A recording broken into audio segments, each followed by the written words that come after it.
잘 지내셨어요? 네. 네. 우리가 지난주에요, 로마서 2장 마지막까지 보셨어요.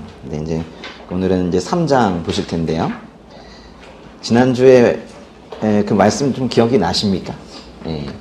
오늘 3장 들어가기 전에 그 2장의 끝부분을 좀 읽고 시작하면 좋겠죠. 네. 그래서 그 끝에 두 절을 좀 읽고 그 시작을 해야 이어지는 게 뭔지 알 수 있을 것 같아요. 로마서 2장의 28절과 29절을 네, 읽고 시작하겠습니다. 네. 로마서 2장 28절, 29절 시작. 겉으로 유대 사람이라고 해서 참 유대 사람이 아니고 몸에 받은 할례가 참 할례가 아닙니다. 오히려 속 사람이 유대 사람이라야 참 유대 사람이며 문자화된 율법에 의해서가 아니라 성령으로 마음에 받은 할례가 참 할례입니다. 그 칭찬은 사람에게서가 아니라 하나님에게서 옵니다. 그러니까 유대인 집안에서 태어났다고 해서 참 유대 사람이 아니고 몸에 받은 할례가 참 할례가 아니라는 거예요. 오히려 속 사람이 유대 사람이어야 참 유대 사람이고 또 이 성령으로 마음의 이 더러운 것들을 계속 잘라내는 그런 마음의 할례가 참 할례라는 거예요. 그냥 한 번 읽고 말 사실 그럴 말씀이 아닙니다. 참 우리가 평생 그 마음에 담고 살아야 되는 그런 말씀이에요. 마음에 더러운 것들, 하나님 아닌 것들, 이런 것들을 잘라버리는 그런 참 할례 받은 인생으로 그렇게 살아가야 됩니다. 로마서는 그런 어떤 내면적인 변화, 진짜 변화, 뭐 이런 것들이 있어야 진정한 크리스천이다 이렇게 말하고 있는 거예요. 그러니까 몇 가지 율법이나 교회의 전통 이런 것들을 흉내내면서 살지 말라는 거예요. 로마서 2장은 그런 내면적인 변화가 있어야 된다. 그런데 그건 말 그대로 내면적인 것이기 때문에 겉만 보고 판단하는 사람들은 그 내면적인 변화를 보지도 못하고 칭찬도 하지 못할 것이다. 그런데 모든 것을 다 아시는 하나님께서는 그 내면적인 변화에 기뻐하시면서 하나님께서 비로소 칭찬하실 것이다. 라는 말씀으로 이 로마서 2장이 마무리되는 거예요. 그럼 이제 이런 의문을 가지게 될지도 몰라요. 그러면 구약성경이 다 유대인 얘기인데 그러면 민족적 개념에서의 그 유대인들은 그 유대인이라는 그 사실 자체가 아무런 의미도 없다는 말인가? 그들이 하나님의 명령에 따라 육신의 그 행한 할례도 아무런 가치가 없다는 말인가? 이런 이제 의문을 가질 수가 있는 거예요. 그래서 이제 그 질문을 대신하면서 시작하는 말씀이 로마서 3장이에요. 3장의 1절 읽겠습니다. 그러면 유대 사람이라고 해서 무슨 혜택이 있고 할례에는 무슨 가치가 있습니까? 반문하고 있잖아요. 우리말 성경에서 이게 좀 혜택이라고 번역한 이 헬라어 단어는요, 페리소스라는 그런 단어인데요. 이 단어에는 적어드릴까요? 페리소스. 물론 오늘이 지나가면 잊게 되겠지만요. 페리소스. 요 혜택이라는 단어가 요건데 이건 뭔게 다른 것을 어떤 뛰어넘는다라는 그런 개념이 있어요. 그러니까 다른 사람보다 좀 더 나은 거 있죠. 이 단어를 성경 번역마다 더 나음 또는 특권, 혜택 이렇게 이제 다양하게 번역을 하고 있는데요. 그러니까 말하자면 유대인이 다른 민족보다 우월한 점이 뭐가 있냐 이거예요. 이거는 뭐가 있는데 이런 게 아니라 정말 뭐가 있냐라고 뭐가 있냐 이렇게 물어보는 거예요. 또 그들이 하나님의 구원받은 백성이라는 표시로 하고 있는 그 할례에 무슨 가치가 있냐 이것도 있다면 무슨 가치가 있지 이렇게 물어보는 거예요. 무슨 유익이 있느냐 도대체 도움되는 게 뭐가 있냐 이렇게 묻는 거예요. 그랬더니 답이 뭐래요? 2절 읽어보겠습니다. 여러모로 많습니다. 첫째는 그들이 하나님의 말씀을 맡았다는 것입니다. 유대인이 나은 게 뭐가 있고 할례의 유익이 뭐가 있냐라는 질문에 여러 가지 면에서 많다. 무엇보다도 유대인들이 하나님의 말씀을 맡았다는 것, 그게 유익 아니냐 이렇게 이제 대답을 하는 거예요. 그러니까 바울은 유대인이 말씀을 맡은 것이 유익이 있다고 하는 건데요. 여기 지금 유대인들이 맡았다고 하는 말씀은 아마도 구약 성경이겠죠, 그렇죠? 네. 특히 구약의 율법을 말하는 건데요. 율법 자체가 구원을 부여하는 것은 아니지만 이 구원이라는 것을 이해하는데 이 율법의 역할은 매우 중요합니다. 근데 우리가 예수님을 통한 그런 구원을 제대로 이해하고 그거를 믿음으로 받아들이기 위해서는 실은 구약의 가르침을 잘 알아야 돼요. 구약이 없는 신약은 없습니다. 성경을 이해하고 가르치는 일에 유대인들이 사실 열심히 많이 있었어요. 아주 열심히 가르치죠. 네. 그렇기 때문에 예수님께서 오셔서 그 구약의 말씀으로 하나님의 나라를 선포하셨을 때 사람들이 이해할 수 있었던 거예요. 근데 그 이해할 수 있었던 민족은 유대 민족밖에 없었어요. 그래서 이제 거기 많은 유대 민족들 중에 예수님의 말씀을 이해할 수 있는 사람들이 생겨나기 시작을 했고, 거기서 이제 시작이 되어서 지금 이렇게 전 세계에 퍼진 거거든요. 반모 섬에 유배되었던 그 사도 요한이 구약의 말씀으로, 구약의 말씀을 인용을 해서 자신이 본 환상을 소개했기 때문에, 그래서 지금 2000년이 지난 지금 우리도 그 환상의 내용을 오해 없이 우리가 이해할 수 있거든요. 유대인들은 그런 그 구약의 말씀을 매우 귀하게 여겼습니다. 지난번에 그 정진호 목사님과 그 이스라엘 갔을 때 그 통곡의 벽이라는 데 있잖아요. 그 통곡의 벽에 그 옆에 보니까 정말 그 낮에도 많은 유대인들이 거기 나와가지고 토라 그거를 읽더라고요. 저 앞에서 리더가 이렇게 읽기 시작하면 큰 소리로 따라 읽고 그래요. 뭐 우리 거기에 집중해서 이렇게 읽고 있는데 어떻게 해석을 하고 있는가에 대한 이제 의문은 저에게도 있긴 하지만 약간 부러운 면이 있었습니다. 예. 구약은 우리에게 중요한 책이에요. 유대인들은 그 구약의 말씀을 이제 귀하게 여겼고, 그렇게 말씀을 소중하게 여기는 그런 어떤 풍토, 뭐 이런 것들이 사실 유대인으로부터 시작된 그 기독교에도 많은 영향을 준 것 같아요. 예수님의 제자들은 사실 신약 성경을 기반으로 복음을 깨달은 게 아니죠. 그때는 신약 성경이 없었잖아요. 그들은 구약 성경과 살아계신 예수님의 말씀, 이 두 가지를 통해서 참 복음을 깨달았던 거예요. 그리고 이제 구약 성경을 통해서 그들의 눈앞에 계신 그 예수님이 바로 구약 성경에서 말씀하신 그 약속하신 그분이라는 것도 알게 된 거예요. 만약 구약 성경이 아니었다면 그 제자들도 예수님에 대한 믿음을 갖기는 힘들었을 거예요. 하나님께서 죄인들을 불쌍히 여기셔서 세상 죄를 지고 가는 하나님의 어린 양으로서 예수님을 보내셨다는 그 사실을 구약을 보고 신약을 보면 확인할 수 있어요. 그게 성경을 보는 방법이고 우리가 늘 그런 방식으로 보고 있고 지난번 사경에도 그런 것이었죠. 근데 이제 문제는 구약을 안 보거나 신약을 안 보는 거예요. 둘 중에 하나만 보는 거예요. 그럼 이제 예수님이 누구이신지 올바른 지식을 가질 수가 없고 예수 그리스도와 세상의 많은 거짓 그리스도를 분별해내는 것도 쉽지 않습니다. 그게 이제 사람들이 한쪽에 치우쳐 있는 거, 구약만 좋아하고 신약만 좋아하고 이것이 지금 이 땅에 이단이 판치고 있는 이유 중에 하나일 거예요. 하나님의 말씀을 제대로 읽지 못해서 구약과 신약을 잘 읽지 못해서 믿음이 커지지 않는 모습들 또는 좀 심각하게 미혹이 되는 모습들, 그런 걸 보면 가슴이 너무 아픕니다. 유대인들이 말씀을 맡았다는 사실을 이제 바울은 일단은 높게 평가를 하는데요. 맞는 얘기입니다. 우리는 그 유대인에 대해서 이 올바른 관점을 가질 필요가 있어요.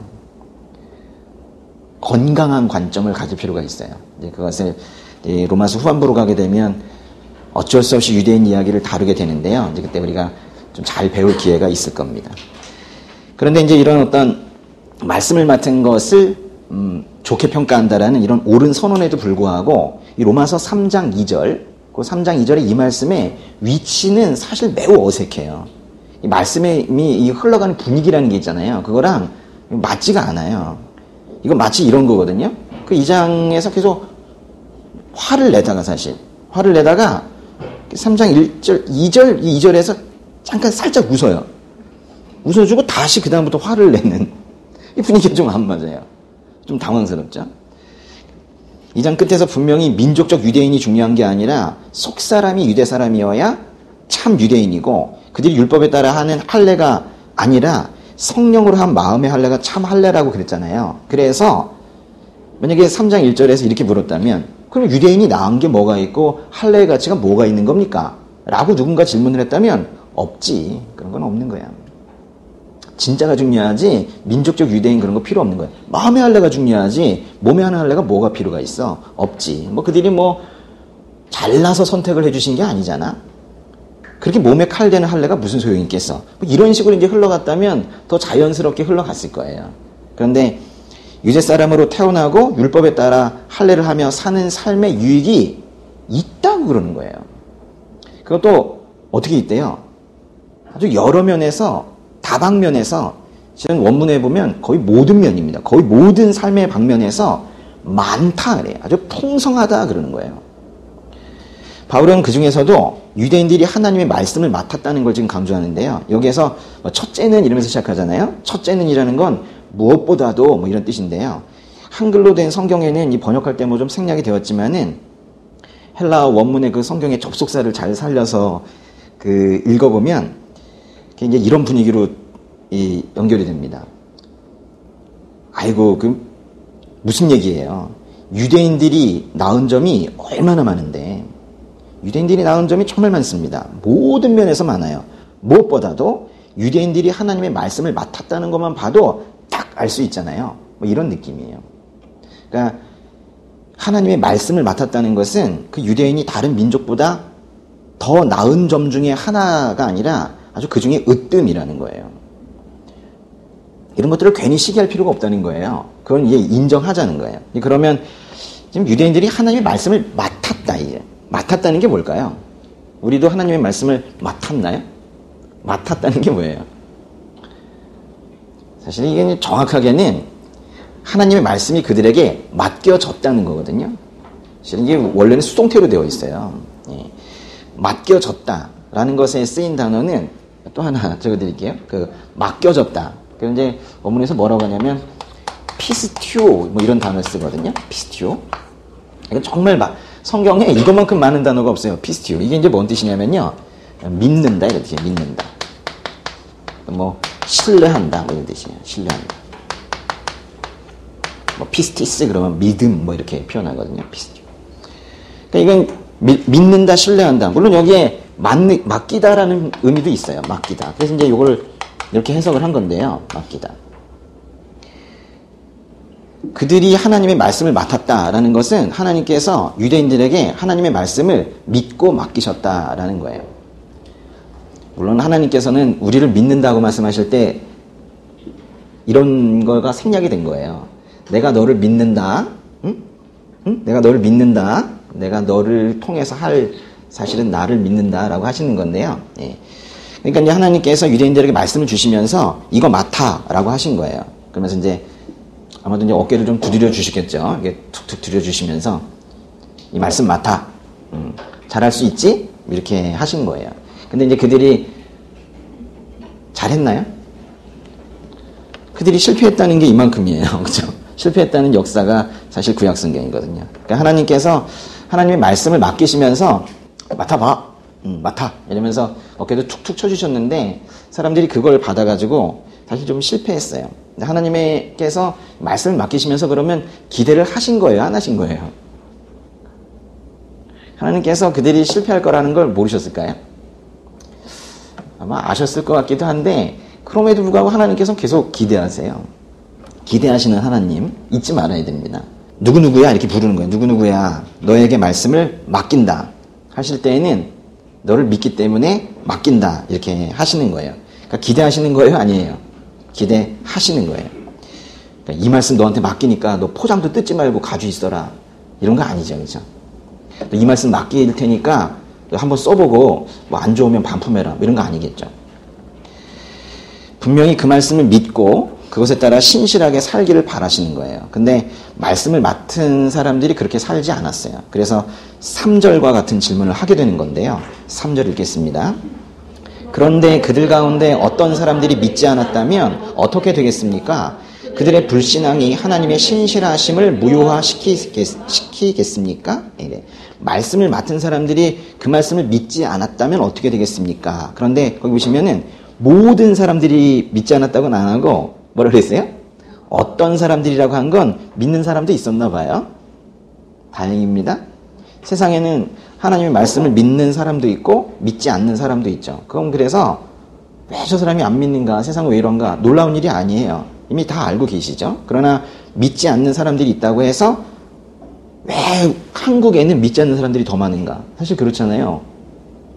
그렇다고 해서 하나님의 말씀을 믿지 않는 사람들이 더 많다고 해서 하나님의 말씀이 무효가 되는 건 아니라는 거예요. 하나님의 말씀을 따르지 않는 사람들이 더 많다고 해서 하나님의 신실하심이 무효가 되는 건 아니라는 거예요. 그래서 그 두 번째 문장 보시면은 그들의 불신앙이 하나님의 신실하심을 무효화시키겠습니까? 이렇게 물은 거예요. 이 질문은 제가 좀 바꿔서 읽어보면 이런 뜻이에요. 하나님께서 하나님의 말씀을 믿고 맡겼는데 하나님의 말씀을 맡은 사람들이 말씀을 믿지 않으면 그들이 믿지 않았다라는 그 사실이 하나님께서 믿고 맡기신 거를 소용없게 만드는 것인가? 사실 로마서 그 3장 2절과 3장 3절을 그 원문으로 보면 사실 그 의미가 더 잘 이해가 되는데, 거기 보시면 3장 2절에 이랬잖아요. 여러모로 많습니다. 첫째는 그들이 하나님의 말씀을 맡았다는 것입니다. 거기 맡았다라는 거에 한번 동그라미 쳐보세요. 맡았다. 3장 3절에 그런데 그들 가운데 어떤 사람들이 믿지 않았다면 이랬는데 거기 믿지 않았다면에 한번 동그라미 쳐보시고, 믿지 않았다면 그들의 불신앙 그랬죠. 불신앙에 동그라미 쳐보시고, 하나님의 신실하심, 그 신실하심에 동그라미 쳐보시고. 사실 그게요 다 여기서 나온 거예요. 여기에서 믿는다, 믿지 않는다, 믿지 않는다, 다 여기서 나온 거예요. 맡았다, 믿지 않았다면 불신앙, 신실하심, 이게 다 같은 거에서 나온 거예요. 믿음, 신실함이라는 이 단어에서 나온 건데요. 하나님의 신실하심과 사람들의 불신앙을 지금 대조하면서 써놓은 문장들입니다. 하나님께서는 하나님의 말씀을 믿고 맡기셨다. 그런데 사람들은 그것을 믿지 않았다. 그렇다면 그것이 하나님이 실수하신 것인가? 사람들 중에는 그 말씀을 믿지도 않고 순종하지도 않는 사람이 있게 될 것이라는 것을 하나님께서 모르셨다는 건가? 사람들이 하나님의 말씀에 불신앙, 또 불순종으로 대응한다면 하나님께서 최대 선의로 행하신 그 신실하신 일하심은 완전히 쓸모없게 되는 것인가? 이렇게 이제 대조하면서 질문한 것에 대해서 4절에서 이렇게 대답을 합니다. 4절 읽겠습니다. 결코 그럴 수 없습니다. 사람은 다 거짓말장이라 해도 하나님은 진실하십니다. 기록되기를 주께서 말씀하실 때 의롭다는 인정을 받으시고 판단받으실 때 이기려 하십니다 라고 한 것과 같습니다. 결코 그럴 수 없다는 거예요. 사람은 다 거짓말쟁이지만은 하나님은 진실하시다. 하나님께서 직접 주신 하나님의 말씀을 봐라. 구약 성경에서 주께서 말씀하실 때 의롭다는 인정을 받으시고 판단받으실 때 이기려 하십니다 라고 하지 않았는가? 이렇게 지금 항변을 하는 거예요. 근데 여기에서 인용한 구약의 말씀은 좀 어렵게 번역을 해놨어요. 거기 인정받으신다고 그랬는데 마치 하나님께서 무슨 제3자로부터 인정을 받으시는 것처럼 번역해놨지만은 이거는 하나님께서 말씀하실 때 그 의로우심이 드러난다. 말씀하실 때마다 의로움이 나타난다. 뭐 이런 뜻이에요. 또 거의 판단받으실 때 이기려 하십니다. 이건 더 어려운 말씀 같아요. 판단받으실 때 이기려 하십니다. 알겠습니까? 이건 이제 두 가지로 해석이 가능한데요. 하나님께서는 피고로 재판장에 서실 분은 아니시지만은 만에 하나 그런 일이 있게 된다면 하나님께서 반드시 이기신다, 승소하신다 이런 의미로 해석할 수도 있고, 또 하나는 하나님께서 오히려 재판장의 입장에서 재판하실 때 항상 정의롭게 판단하신다로 해석할 수도 있어요. 그러나 결론은 이 모두가 하나님은 항상 옳으시다라는 뜻이에요. 하나님은 항상 옳으시다. 오늘 말씀 통해서 이 하나님의 절대주권, 하나님의 완전하심, 하나님의 완전한 의로우심, 이것이 우리 마음판에 좀 새겨졌으면 좋겠어요. 근데 이제 성경에 보시면 그 각주 있잖아요. 그 각주 보시면은 그게 지금 구약 성경에 어디를 인용한 거라고 돼 있어요? 한번 보세요. 성경 보시면 시편의 51편 4절이라고 되어 있죠. 그 각주를 보는 것을 좀 재미삼아 또 보세요. 그래서 이게 왔다 갔다 하시면 참 재밌어요. 예. 시편 51편 4절을 인용한 건데 한번 시편 51편 한번 펴보세요. 시편 51편이 무슨 내용인지 아세요? 다윗이 부하의 아내와 간음하고 그 부하를 가장 위험한 전쟁터로 보내서 결국 죽인 다음에 나단이라는 예언자가 와서 회개를 촉구하자 자신의 죄를 깨닫고 통곡을 하면서 쓴 시가 바로 시편 51편이에요. 시편 51편 펴셨습니까? 그러면 이제 거기 4절에서 인용하신 것이긴 한데 그 1절부터 4절까지 같이 한번 읽어보겠습니다. 오 하나님이여 주의 신실하신 사랑으로 나를 불쌍히 여기소서. 주의 크신 자비로 내 죄과를 지워주소서. 내 모든 죄악을 씻어주시고 내 죄를 없애 나를 깨끗이 하소서. 내가 내 죄과를 압니다. 내 죄가 나를 떠나지 않습니다. 내가 오직 주께만 죄를 지었고 주 앞에서 악한 일을 저질렀습니다. 그러니 주의 말씀이 옳으시고 주께서 순전하게 판단하실 것입니다. 많은 죄의 경우 죄 짓는 거에 상대방이 있어요. 나의 죄로 인해 상대방이 상처를 입었을 때 우리가 피해자에게 잘못을 고백하고 실질적으로 피해를 배상하는 것은 우리의 사회적인 책임일 거예요. 그러나 그렇다고 해서 우리가 그 상대방에게 죄를 짓는다라고는 할 수 없다는 거예요. 우리가 편의상 상대방의 죄를 용서한다라는 표현을 쓰고 있기는 있습니다만은 이 다윗의 시편을 볼 때 죄인과 죄인 사이에 죄를 용서하는 그런 개념은 없다는 거예요. 우리가 궁극적으로 볼 때 다윗이 고백한 것처럼 우리는 오직 하나님께 죄를 짓는다는 거예요. 이 말씀을 들으면 마음이 어떠세요? 누군가에게 상처를 입혔어. 그런데 성경을 보니까 그 사람한테는 죄 지은 게 아니고 하나님께 죄를 지은 거래요. 그러면 다행이다. 사람에게 죄 짓는 건 아니래. 저 사람한테는 난 아무 책임이 없어. 이런 마음이 드시나요? 이런 생각은 어리석은 겁니다. 이거는 심지어 거꾸로 한번 생각해 보세요. 심지어 피해자에게 잘못했다고 이제 고백을 해요. 오히려 고백을 하고 피해자가 괜찮다고 말하고 악수하고 배상하고 또는 법적 합의를 해서 그 사건이 무사히 넘어갔다 하더라도 죄의 유일한 심판자이신 하나님 앞에 무릎 꿇고 회개하지 않았다면 아무런 소용이 없다는 얘기예요. 이거는 사람 피해자에게 가서 미안하다 하지 않아도 된다는 뜻이 아니라 오히려 그런 일이 있다 하더라도 하나님께 진정으로 마음 들이며 눈물의 회개를 하지 않으면 아무 소용이 없다는 그런 말씀이거든요. 다윗이 제가 오직 주께만 죄를 지었습니다 라고 고백하는 것은 또 그 죄의 피해자인 사람에 대해서 아무런 책임이 없다는 뜻이 아니에요. 이거를 잘못 이해해서 사람에게 사과하지 않는 사람들이 있어요. 그런 뜻이 아닙니다. 성경에 기록된 모세 율법에도 남에게 준 피해에 대해서는 그에 상응하는 배상을 하도록 그렇게 정해놓고 있어요. 다만 말씀드린 대로 우리가 오직 하나님께만 죄를 지었다라고 고백하는 이유는 하나님만이 우리의 죄를 판단하실 수 있는 유일하시고 완전히 공정하신 그런 재판장이시라는 그런 의미인 거예요. 누군가에게 잘못을 했을 때 두 가지를 꼭 하시기 바랍니다. 하나님께 회개하시고 그리고 용기를 내어서 그 피해자에게 가서 용서를 구하는 그런 일이 참다운 그리스도인에게는 필요한 거예요. 근데 이제 바울은 로마 성도들에게 보내는 편지직 로마서에서 조금 전에 읽었던 4절에서 이렇게 말합니다. 결코 그럴 수 없습니다. 사람은 다 거짓말장이라 해도 하나님은 진실하십니다. 그릇되기를 주께서 말씀하실 때 의롭다는 인정을 받으시고 판단받으실 때 이기라 하십니다라고 한 것과 같습니다. 이렇게 고백을 한 거예요. 바울은 하나님께서 항상 옳으시고 진리에 근거해서 판단하시는 분이라는 걸 지금 강조를 하면서 하나님의 말씀을 맡은 사람들이 말씀을 믿고 따르지 않는다 해도 하나님의 신실하시고 진실하심을 결코 해칠 수 없다 이렇게 지금 말하고 있는 거예요. 하나님에 대한 아주 신실한 변호인 바울 좋아하는 거죠.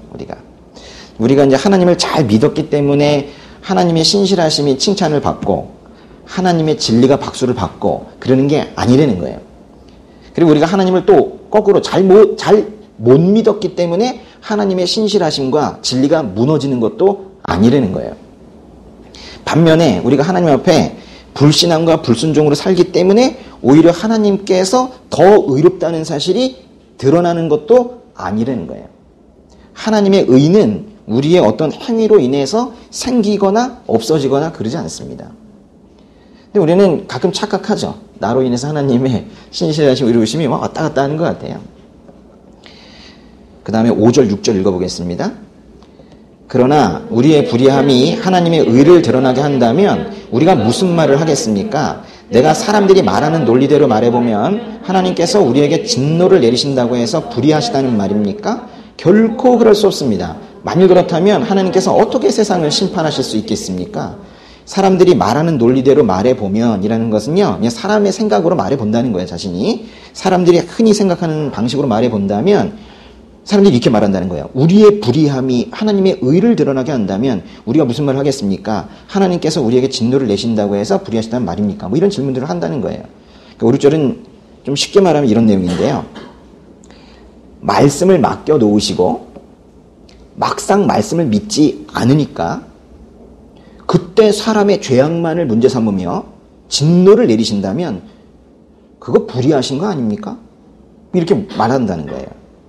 그렇게 이제 묻는 사람들이 있지만 이제 바울이 말하기를 넌 지금 그걸 말이라고 하니? 응? 그걸 지금 말이라고 하는 거냐? 하나님 앞에서? 지금 그러는 거예요. 그게 사람의 그 생각으로는 이게 뭐 그럴듯한 논리처럼 보일지 몰라도 그거는 논리도 아니고 뭐도 아니고 그냥 죄인들의 그 부패하고 어두워진 마음에서 나온 생각인 거야, 그건.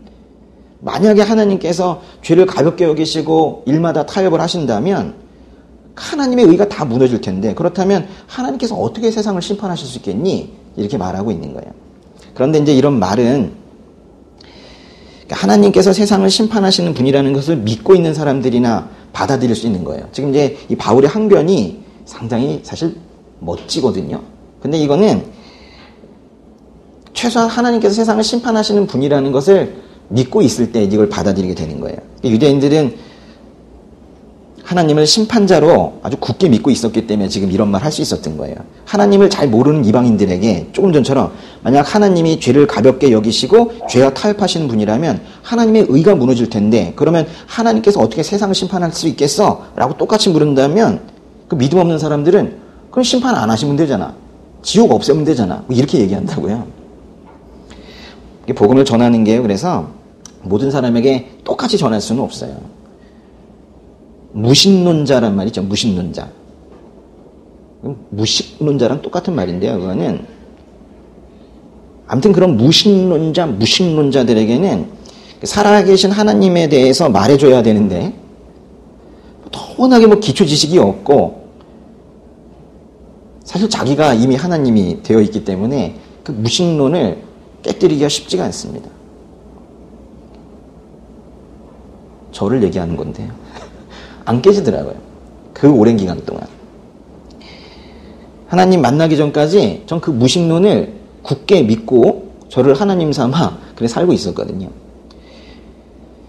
이제 겨우 또 이제 어떤 분들은 이제 하나님을 겨우 믿게 된 그런 어떤 사람들에게도 전해줄 수 있는 말씀에 사실 한계가 좀 있어요.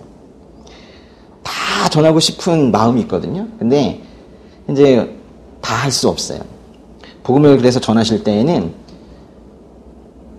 그 사람이 받아들일 수 있는 크기를 잘 보시고 그 그릇의 크기를 잘 판단해 가시면서 너무 적게도 너무 넘치게도 하지 않게 그렇게 전하시고 일단 전하신 다음에 그릇이 커지는 걸 좀 보시고 다시 또 부으시고 이렇게 하셔야 돼요. 그래서 지혜가 있으셔야 됩니다. 복음을 전하고 한 사람을 정말 하나님의 사람으로 하나님의 군사로 예수 제자로 키워가는 것은 그래서 기다리고 또 기다리고 기다리는 그 기다림의 연속인 것 같아요. 기다리고 있겠습니다. 실은 하나님께서 기다리시잖아요. 하나님께서 이 기다리심, 아주 길이 참으시고 기다리심, 이게 이제 우리의 소망인 거죠. 바울은 그 다음에 있는 7절, 8절에서 또 엉뚱한 주장을 하는 사람들에 대해서 이제 비판을 하는데요. 7절, 8절을 함께 읽겠습니다. 그러나 어떤 사람들은 반박할 것입니다. 내 거짓으로 인해 하나님의 진실하심이 더욱 풍성해져서 그분에게 영광이 됐다면 왜 내가 여전히 죄인으로 심판을 받느냐? 그리고 선을 이루기에 악을 행하자라고 말하지 않겠습니까? 어떤 사람들은 우리가 그렇게 말한다고 비방하니 그런 사람들은 심판을 받아 마땅합니다. 또 어떤 사람들은 나의 거짓말로 하나님의 진리가 더욱 드러나서 그분께 영광이 되었다면 왜 내가 죄인 취급을 받아야 하느냐라고 주장한다는 거예요. 말이 됩니까 이게? 그러면서 이제 바울과 그 선교팀이 있을 텐데 그 사람들이 선을 이루기 위해서 악을 행하자라고 말하면서 다닌다고 지금 바울팀을 또 헐뜯고 다니는 사람들이 있다는 거예요. 근데 그 사람들은 심판을 받아 마땅하다 이렇게 지금 강하게 지금 거칠게 비판하고 있어요.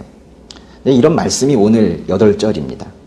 8절이 쭉 보셨는데 8절의 말씀을 이렇게 보시면서 어떤 마음이 드세요? 뭘 배우셨습니까? 그 바울이 속사람이 구원받은 모습이어야지 마음의 할례를 해야지 진짜 구원받은 인생인 거야 라고 말했더니 어떤 사람들이 지금 그럽니다. 그럼 유대인으로 태어난 건 아무런 유익이 없습니까? 오늘 말씀이 그걸로 시작하고 있잖아요. 그때 이제 바울이 뭐라고 그랬냐면 물론 많지. 하나님께서 말씀을 믿고 맡기신 것만 봐도 믿고 맡기신 것 그 사실 하나만으로도 충분히 알 수 있잖아. 그런데 그렇게 맡겨주신 말씀을 믿지 않는다면 그 말씀을 맡기신 하나님이 잘못하신 걸까? 아니야. 다윗이 고백한 대로 하나님은 항상 옳으신 분이야. 뭐 이러면서 이 사도 바울이 편지를 쓸 때 유대인들이 가장 잘 알고 있는 다윗의 이야기를 꺼내고 있는 거예요. 그것도 가장 또 잘 알려진 시편 51편 다윗의 회개기도, 참회의 기도에서 말씀을 인용한 거예요. 이거 구약성경을 전혀 모르는 사람들은 그냥 그런 거구나 하겠지만 유대인들은 이걸 바라볼 때 달랐단 말이에요. 하나님께서 선택하셨던 다윗은 영원한 언약까지 받았던 인물입니다. 응? 너의 후손에서 메시아가 올 것이다. 그런 약속도 받았던 인물이에요. 그러나 그런 다윗도 역시 하나님의 심판 아래 있었다는 걸 말하고 있는 거예요. 다윗은 자신이 민족을 위해서 어떤 공헌을 했던, 자신이 어떻게 성실하게 살았건 상관없이 하나님의 완전한 의 앞에서는 여전히 죄인이고 여전히 자신 또한 당연히 심판의 대상이 된다고 인정한 거예요. 그러니까 이제 다윗이 그 간음죄를 저지르고 나서 심지어는 살인 교사죄를 저지르고 나서 예언자 한 명에 의해서 깨우침을 받고 내가 지금 무슨 짓을 한 것인가 이런 죄에 대한 자각이 왔을 때 변명하지 않은 거예요. 난 하나님이 택한 사람이고 왕으로 세우셨고 난 사명자야 이런 변명하지 않고 그저 우술초로 저를 깨끗하게 해주세요. 주의 자비로 저의 죄를 없애주세요. 그러지 않으시면 전 소망이 없습니다. 이렇게 눈물로 고백을 한 거예요. 바울은 그 다윗이 쓴 그 시의 일부를 인용을 하면서 행간에서 이렇게 말을 하고 있는 거예요. 그 다윗도 하나님의 의로운 심판을 면할 수 없었어. 그런 마당에 너희들이 지금 심판을 피할 수 있을 거라고 생각하니? 다윗도 그런데? 이렇게 말하고 있는 거예요. 사람들은 진노를 내리시는 하나님을 향해서 그 좋으신 하나님이라고 하면서 왜 하나님께서 화를 내십니까? 이렇게 이제 어리석게 따지기도 하지만은 그건 인간이 자신의 죄를 정당하기 위해서 외치는 변명에 불과합니다. 그러면서 부득부득 심지어 이 설교 강단에서도 하나님은 진노하지 않으신다고 그렇게 우기고 그러고 있지요. 아닙니다. 하나님은 진노하시는 하나님이세요. 바울은 지금 오늘 읽은 이 8절을 통해서 하나님은 신실하시다. 항상 옳으시다. 완전하게 의로우신 분이시다. 반면에 죄에 대해서 진노하시는 분이시다. 그러므로 하나님은 세상을 심판하시는 분이시다. 지금 이걸 지금 가르쳐주고 있어요. 이 무거운 그 선포를 하고 나서 바울이 그 다음에 무슨 얘기를 하게 될까요? 그 이야기는 다음 주에 하게 될 텐데요.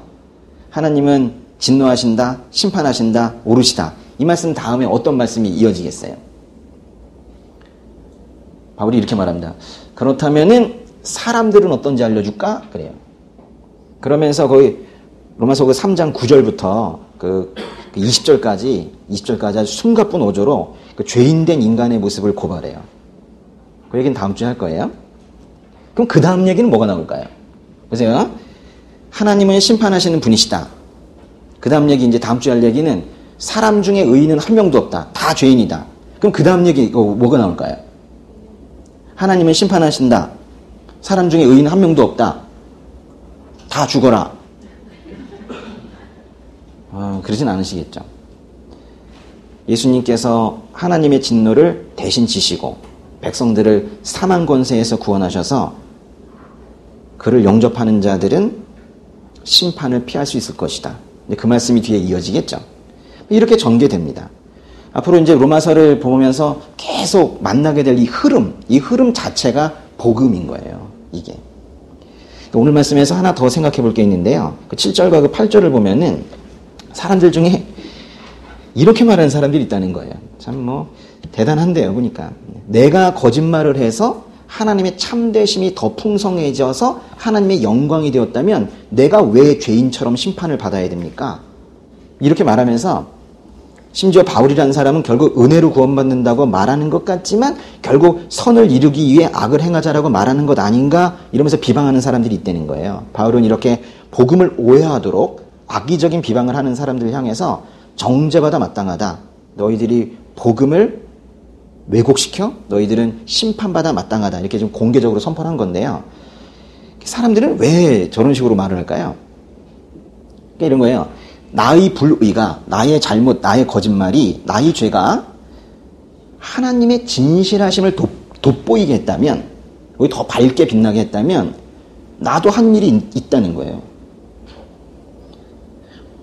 나의 어둠으로 인해서 하나님이 더 밝게 빛났으니까 나도 한 일이 있다는 거예요.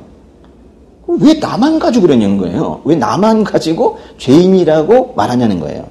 차라리 내가 악을 행하는 것이 하나님의 선을 이루는 데 도움이 되지 않냐는 거예요. 지금 이게 받아들여지십니까? 이건 마치 이런 정도의 논리예요. 마치 내가 너를 때렸기 때문에 네가 혹독한 인생을 살아갈 수 있는 맷집이 생긴 거야. 그런 기회를 준 거잖아.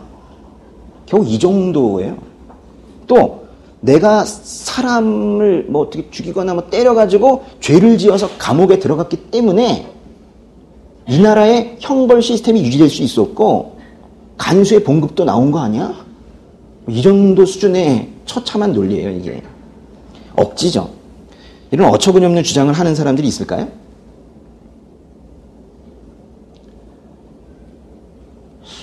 저도 이걸 읽으면서 이건 좀 심하다. 이렇게까지 말하는 사람들이 있을까 싶다가 그런 생각을 해봤어요. 그게 나는 아닐까? 최소한 난 이 정도는 아닌가? 계속된 죄를 짓고 있는 것이 바로 이 모습 아닌가? 이런 생각 해봤었어요. 지금 이 이상한 억지를 잘 보시면은 인간의 죄성이 얼마나 독한 수준인지 알 수 있는 거예요. 사람이 하나님을 모르면 하나님이 그 인생에 없는 게 아니에요. 사람이 하나님을 모르면 그 인생에 하나님이 없는 게 아니라 그 자신이 하나님이 되어 있는 거예요. 자신이 세상의 주인공이 되어 있는 거죠. 가끔 우리는 이런 표현 봅니다. 드라마도 그렇고 프로그램이나 책이나 이런 데서 그러잖아요. 역사의 주인공은 바로 당신입니다. 이런 거 하잖아요. 역사의 주인공은 바로 당신입니다. 이렇게 하잖아요. 요 문장을 굳게 믿고 있는 그 사이비 종교를 사탄교라고 그래요. 실제 있습니다, 사탄교. 근데 아니잖아요, 그죠? 역사의 주인공은 하나님이시잖아요. 역사의 주인공은 하나님이십니다. 근데 이제 역사의 주인이신 하나님을 향해서 인간들이 도전장을 내미는 거예요. 남의 얘기가 아니라 수시로 인생 가운데, 생활 가운데 계속 도전장을 내미는 거예요. 어디 감히 그러겠지만은 아직도 교회 다닌다고 하면서 기도 응답만 좀 안 됐다면, 자기 마음에 하나님이 들지 않는다면 종종 하나님을 향해 욕설을 하는 사람들이 있어요. 실망했다고 하면서. 죄를 지으면서 도전장을 내밀기도 하고, 하나님 옆에 두고 재물, 돈, 가족 등 각종 우상을 옆에 두고 비교해 가면서 조롱하듯이 그런 도전장을 내밀기도 해요. 예수님께서 십자가에서 죽으신 사건을 보면 사람이라는 존재가 하나님께 도전할 수 있다라는 걸, 심지어는 하나님의 생명을 취하려고 하는 그런 시도를 하는 그런 치명적인 존재라는 것을 명확하게 알 수가 있어요. 하나님은 사람을 살리려고 하는데 사람들은 하나님을 죽이려고 그래요. 근데 이제 우리 하나님이 어찌 그런 도전에 무너지는 분이겠어요? 아니, 개미가 권투장갑을 끼고 휘잉 휘두른다고 여러분이 죽어요? 두려워하십니까? 예. 그러니까 이제 피조물은 수시로 하나님께 도전을 하고 100% 패배하죠. 그런데 또 도전을 해요. 그게 인간사예요. 이게 처절한 건 이게예요, 이게. 개인도 하나님께 도전을 하고, 정부도 하나님께 도전을 하고, 그러죠. 근데 이제, 지 혼자 안 되겠으니까 마귀의 힘으로 하나님을 이겨보고 싶은데, 이게 도저히 안 되는 게임인 거예요. 마귀도 사람도 다 모두 피조물이거든요. 피조물은 하나님을 못 이겨요. 피조물은 세상의 주인공도 아니거든요. 세상의 주인공, 주인은 오직 한 분 하나님이세요. 그러니까 이 몹쓸 피조물들이 요즘 하려고 하는 게 뭐냐면은 그 수천 년간의 그 역사 속에서 하나님을 이겨보려고, 응? 하늘 향해 삿대질도 해보고 막 이러는데 안 되잖아요. 그러니까 요즘엔 뭐라 그러냐면 슬며시 한 발 뒤로 물러서가지고 하나님 세상의 주인공 하세요. 이러면서 자신들은 그 대신 한 발 뒤로 물러나가지고 주인공을 돋보이게 하는, 주인공을 빛나게 하는 엑스트라 하겠다라는 거예요. 이게 요즘 세태거든요. 그래서 이제 자신들이 하나님의 말씀과 한번 반대되는 그런 주장을 해볼 테니까 한번 싸워보자는 거예요. 주연과 좀 돋보이는 엑스트라가 되겠다는 거예요. 그래서 한번 나의 잘못된 주장을 바로 잡아보라면서 계속 하나님한테 시비를 걸고 있는 거예요. 그러면서 자신들이 만약에 틀릴 수도 있잖아요. 만약에 틀렸다 하면 그러면 뭐 그 자신들로 인해서 하나님이 별처럼 빛나는 주인공이 되지 않겠냐는 거예요. 영화나 드라마에서 악역이 잘해야 주인공이 빛나는 뭐 그런 것과 마찬가지 아니냐, 이런 식으로 얘기하고 있는 거예요. 그러면서 목소리를 지금 높이고 있는 거죠. 승질이 납니다. 네, 여러분, 근데 하나님은 누가 악역을 해야 상대적으로 선해지시고 의로워지시는 분이 아니에요.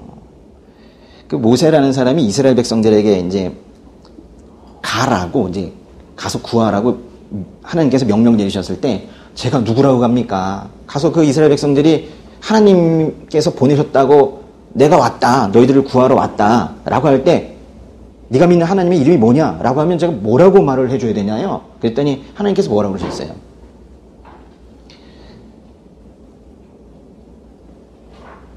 나는 스스로 있는 자다 그러셨죠. 나는 스스로 있는 자다. 그러니까 하나님은요, 유일한 존재이셨어요. 유일한 존재이셨어요. 그 이후에 하나님께서 많은 존재들을 이렇게 만드셨죠. 하나님께서 존재의 기원이세요. 지금 있는 이 존재들은 하나님께서 존재하셨었기 때문에 거기에서 비롯된 거예요.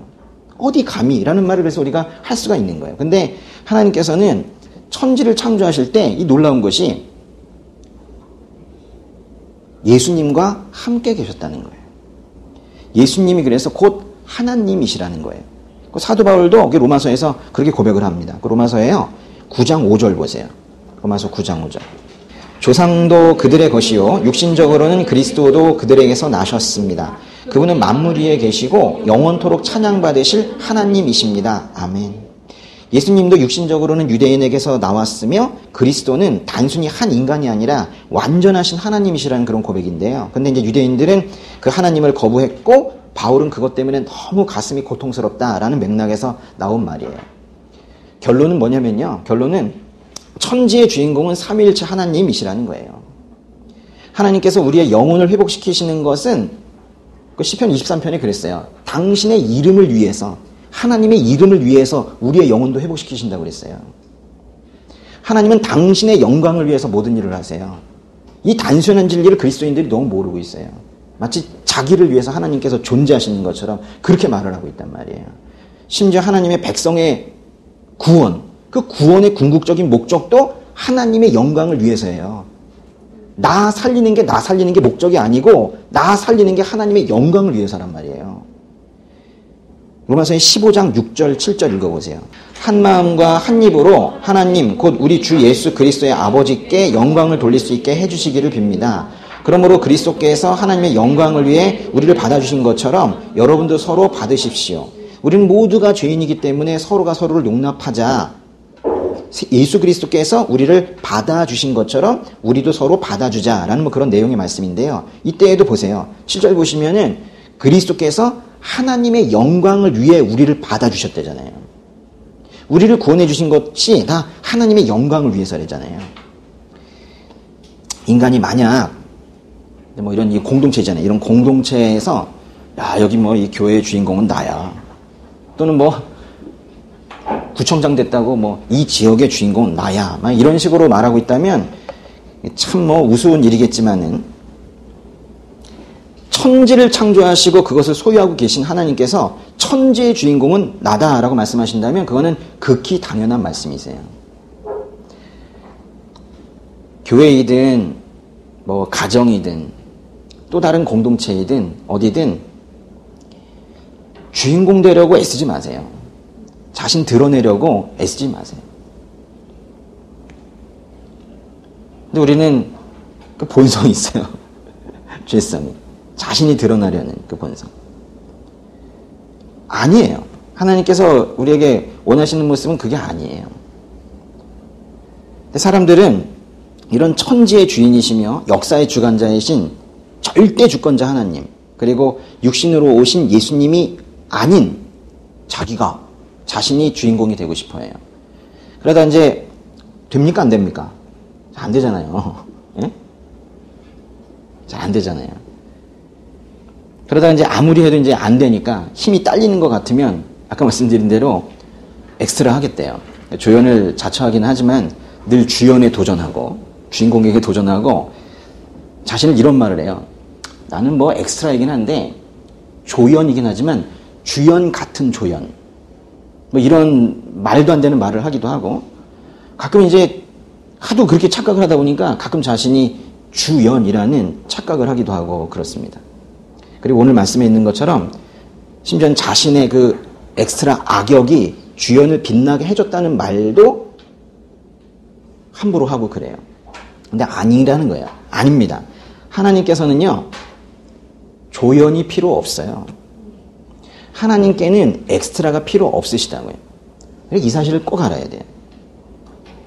엑스트라의 악역이 있어서 주인공이신 하나님의 신실하심이 부각되는 게 아니란 말이에요. 하나님은 그분 자체로 신실하시고 의로우시고 완전하신 분이세요. 우리의 어떤 행동도 그분의 거룩하시고 의로우시고 신실하신 그 영광스러운 속성에 어떤 영향도 미칠 수 없어요. 교회 밖에서 자칭 주인공으로 살다가 교회 안에 들어와 보니까 그 주인공이라고 하면 안 될 것 같아가지고 어쩔 수 없이 눈치 보면서 엑스트라를 하면서 사는 성도들에게 오늘 말씀이 철퇴를 가하고 있는 거예요. 하나님의 경륜이라는, 하나님의 경륜, 영화 제목이에요. 하나님의 경륜이라는 시작도 끝도 없는 이 영화 속에서 우리가 엑스트라로 등장할 수 있는 장면은 영혼부터 영혼까지 있는 그 영화 속에서 우리가 엑스트라로 등장한다면 사실 순간에 불과합니다. 특별히 뭐 사역을 특별히 감당한다든가 할 때 특별히 더 넘어지면 안 되는데요. 자신이 뭔가 큰 걸 하고 있다는 착각을 많이 합니다. 사람들의 박수에 취하면 안 되는데 그렇게 되는 경우들이 있죠. 어쩌면 우리는 그 하나님의 경륜이라는 그 영혼부터 영혼까지 있는 그 큰 그 영화, 장편 영화도 아니라 영원 영화, 그 영화에 우리가 혹시라도 등장을 한다면 지나가는 행인 29번 이 정도, 그 정도일 거예요. 대사 없습니다. 안 보이죠? 아무도 못 봐요. 0.3초 만에 지나가는 뭐 그런 인생일 거예요.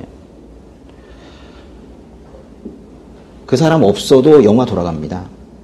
그렇게 자기가 없어도 주인공은 여전히 빛나는 분이시고, 근데 그 지나가는 행인 29번이 이렇게 지나가면서 어떤 생각하냐면 자기가 없어도 되지만 여기 넣어줘서 감사하다. 근데 자기가 없어도 저 주인공은 빛나시는 분이라는 걸 알고 오히려 그 영화에 그 지나가는 행인 29번으로 넣어주신 것에 감사하면서 살아야 되는 거예요. 그러면서 그래도 자기는 0.3초라도 거기에 등장하고 있는데 그 스크린에 등장도 하지 못하는 스크린 밖에 있는 아직도 이 하나님의 경륜이라는 이 이야기 속으로 들어오지 못한 사람들을 보면서 그들을 떠올리면서 눈물을 쏟으면서 그렇게 살아야 되는 거예요. 근데 이제 세상에도 영화가 있는데 이제 세상 영화랑 이 하나님의 경륜이라는 이 멋진 제목의 이 영광스러운 영화에 차이점이 있어요. 어떤 게 다를까요? 세상의 영화에는요, 주인공이 있고요. 그 엑스트라가 있는데, 조연이 있는데, 조연 중에도 제법 비중 있는 조연들이 있어요. 그래가지고 그 영화 포스터에 가운데 주인공이 서 있을 때 옆에 작은 얼굴로 떠 있는 사람들이 있죠. 뭐 이런 사람들이 있죠. 하지만 하나님의 영광스러운 그 영화에는 그런 게 없습니다. 그러니까 자신이 다른 사람보다 좀 더 특별하게 하나님과 소통하며 자신이 다른 사람들보다 좀 더 특별하게 부르심을 받았다라는 이런 착각들을 종종 하는 사람들이 있는데 전혀 그렇지 않습니다. 물론 특별하게 부르셨는데 다 특별하게 부르셨다니까요. 자신만 특별하게 부르셨다는 그 신앙을 가지고 있다면 매우 그건 독성이 강한 자신을 죽이는 그런 신앙을 가지고 있는 거예요. 세상 영화에서는 또 조연이 없으면 주인공이 드러나지 못합니다. 그러니까 그런데 이 하나님의 경륜이라는 이 영화에서는 사실 조연이 없어도 돼요. 우리가 그걸 알아야 돼요. 조연이 없어도 된다고요. 그러나 그렇지만 하나님의 영광을 위해서 우리에게 오직 하나님의 영광을 위해서 그 조연의 자리를 우리에게 허락하신 거예요. 0.3초지만 거기 지나가게 이렇게 하신 거예요. 하나님께서 이미 주인공이 되셔서 그 영화를 성공적으로 만드시면서 그 성공적인 영화에 사실 없어도 되는 장면인데 그 0.3초 이렇게 지나갈 수 있도록 이미 다 이루신 것에 우리로 하여금 숟가락 얹으며 살라고 그렇게 불러주신 거예요.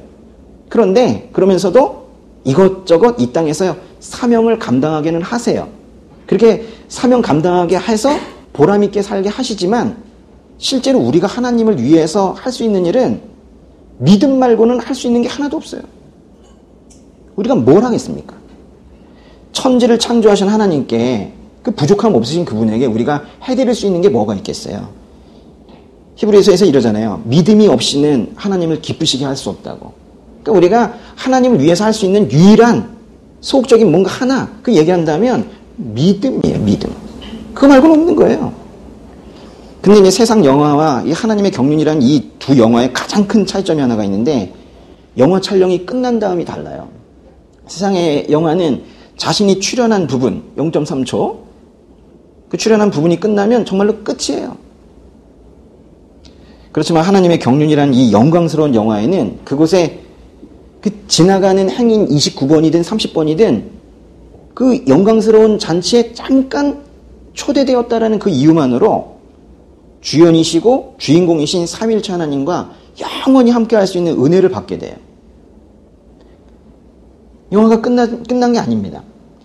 그러니까 죄의 종으로 살면서 계속 살다가 결국 끈을 놓지 못하면 죽음으로 끝이 나겠지만은 하나님의 종으로 하나님의 이름 없는 조연으로 드러나진 않지만 그 0.3초의 그 엑스트라 그 역할을 담담하게 그렇게 행해 가고 있었던 그런 이름 없는 조연으로 그렇게 살다가 죽는다면 그 마지막은 오히려 화려할 거라는 거예요. 영생이라는 거예요. 영생. 로마서 6장 22절 보세요. 그러나 이제 여러분은 죄에서 해방되고 하나님의 종이 돼 거룩함에 이르는 열매를 맺고 있습니다. 그 마지막은 영생입니다. 엑스트라가 없어도 훌륭한 영화였을 그 하나님의 경륜이라는 영화에 정말로 자격도 없는 우리를 그 어두컴컴한 그 길거리에서 캐스팅하셔가지고 이 땅에서 잠깐이나마 하나님의 선하심을 맛보아 경험하게 하시고 그 이후에는 영원히 하나님과 함께 할 수 있는 그런 특권을 주신 것에 우리가 날마다 감사하면서 그렇게 살아야 되는 거예요. 우리가 뭐 이렇게 계속 볼 수 있는 날이 눈으로 이렇게 볼 수 있는 날이 뭐 오늘이 마지막일지 또는 뭐 다음 주에 또 보게 될지는 모릅니다. 누가 알겠어요? 그렇게 모르겠지만 중요한 건 이제 우리 모두가 천국에서 만나야 된다는 거예요.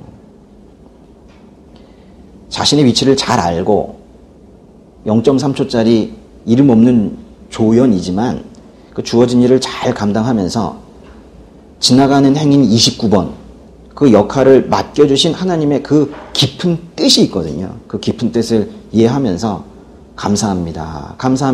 감사하다가 다음 주에 뵙기를 바라고 나중에 천국에서 뵙기를 바랍니다.